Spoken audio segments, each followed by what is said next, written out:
So I guess I'd become what they wanted me to be. A killer. Some rent-a-clown with a gun who puts holes in other bad guys. Well, that's what they had paid for, so in the end, that's what they got. Say what you want about Americans, but we understand capitalism. You buy yourself a product and you get what you pay for.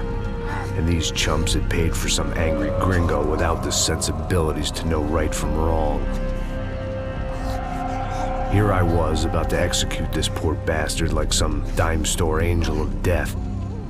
And I realized they were correct. I wouldn't know right from wrong if one of them was helping the poor and the other was banging my sister.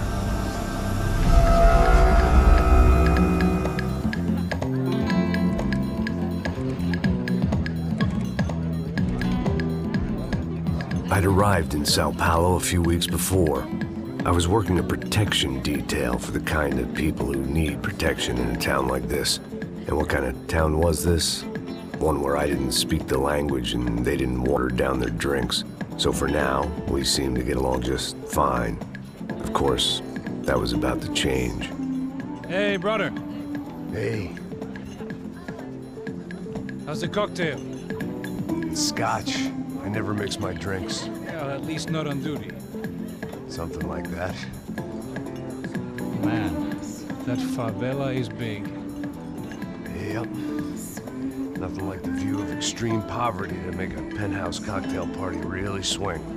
I guess they call it trickle-down economics. That's funny.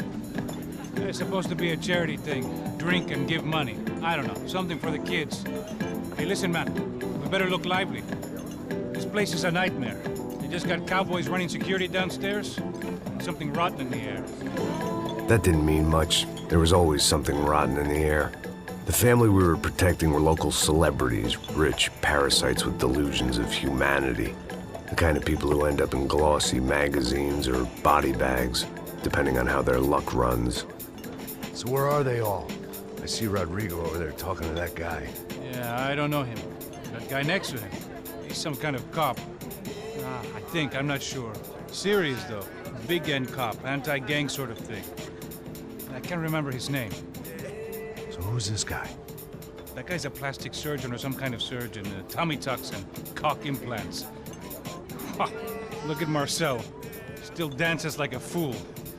Guess that's what a European education and a coke habit will do for Ricky Martin look-alike. That's very funny, Max. Oh, excuse me.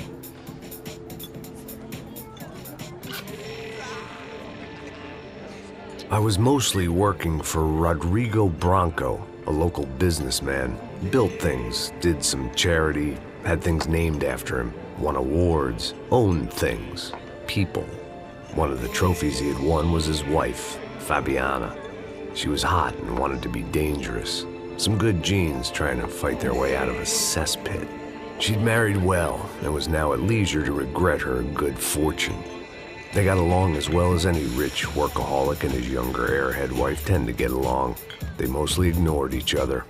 She spent a lot of time with his cokehead younger brother, Marcello.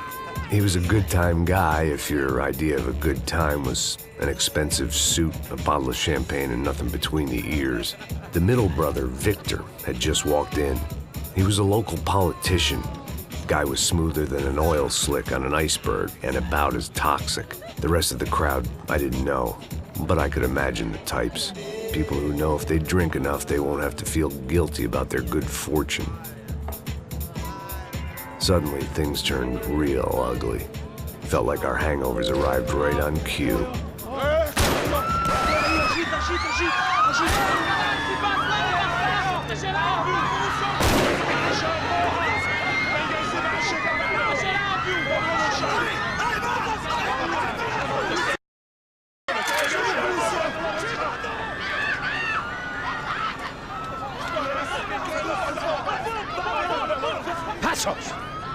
What was that? I don't know what the fuck that was. Let's go. Things had gone from fine to fucked up in about a second, and now there were two idiots at the wheel.